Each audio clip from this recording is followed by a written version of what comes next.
will now come to order.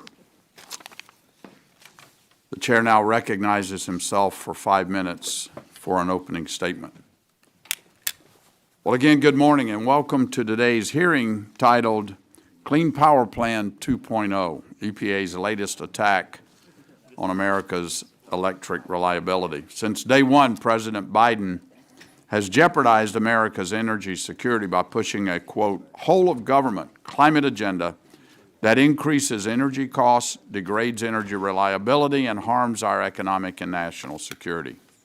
At the forefront of this regulatory onslaught is the EPA's recent announcement proposing expensive and unproven greenhouse gas emission standards on electric generating units, particularly coal and natural gas-fired power generation, which alone make up 60% of America's electric generation capacity. Under the Biden administration's Clean Power Plan, existing coal-fired generation must either, 1, limit its capacity factor to 20%, co-fire with 40% natural gas, or capture 90% of its carbon dioxide with carbon capture technology. Similarly, natural gas-fired power generation must either, by varying dates, co-fire with 30% clean hydrogen or install carbon capture and sequestration and co-fire with over 90% clean hydrogen. Now, this sounds great, except the devil is in the details. These requirements on this timeline, and let me emphasize on this timeline, experts tell us, are infeasible and technically unattainable if the grid is to remain operational. That's a big problem, and I look forward to hearing more about this today. I do wonder, though, is that by design? We're starting down a path to severe grid reliability challenges throughout the country. In fact, a case could be made that we're already there. Just a few months ago, the nation's largest grid operator, the PJM Interconnection, whose service territory covers the entire state of Ohio, released a report noting it could face severe generation capacity shortfalls by 2030. The report specifically noted that existing EPA regulations, including the coal combustion residuals, the Good Neighbor Rule, and the effluent limitation guidelines, are all reasons for this potential capacity shortfall. Add all this new regulatory attack on baseload generation to that list, even though the proposal is not finalized, it sends signals to the market that investing in new gas-fired power generation or keeping existing units operating through their service life is not economically feasible.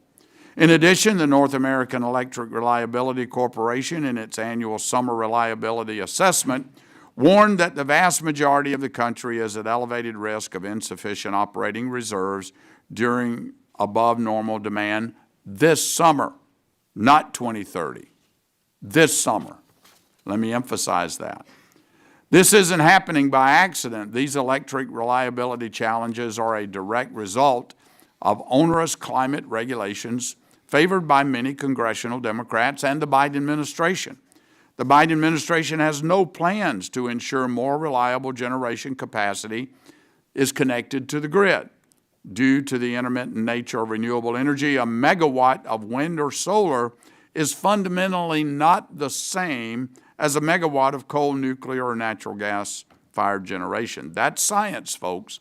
It's not, it is a fact. Yet the Biden EPA insists on regulating reliable sources of energy out of existence.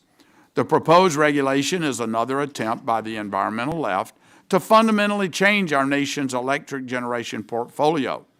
This blatantly contradicts a state's right to choose its own electric generation mix, which is a core component of the Federal Power Act. We saw what happened last time they attempted to regulate natural gas and coal out of existence. In a landmark decision in West Virginia versus EPA, the Supreme Court found that such sweeping regulations by the federal government fail the major questions doctrine, which states that an action of major national importance must have explicit direction from Congress. EPA had no such authority then, and it has no such authority now to transform our electric sector. I'm also concerned about the process by which this proposed regulation was developed. According to numerous reports, the EPA submitted an original proposal to the White House for review that did not include regulations on existing natural gas-fired generation. But after the White House had a chance to review, the EPA reportedly revised the rule to put existing natural gas-fired generation in their crosshairs. They took this extreme action in spite of the fact that natural gas makes up roughly 40% of our electric generation portfolio and is the primary driver behind emissions reductions in the electric power sector. This is further proof that this administration is interested in nothing else but decarbonization. Consumer costs and energy reliability and resilience are afterthoughts in their pursuit of a zero-carbon electric grid and net zero economy.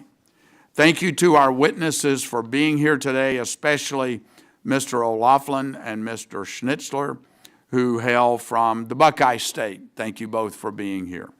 I look forward to hearing from each of our witnesses on the harmful effects this proposed regulation will have on our energy sector, reliability, resiliency, and affordability. And with that, I yield back, and I recognize the ranking member from New York, Mr. Tonko, for his opening statement.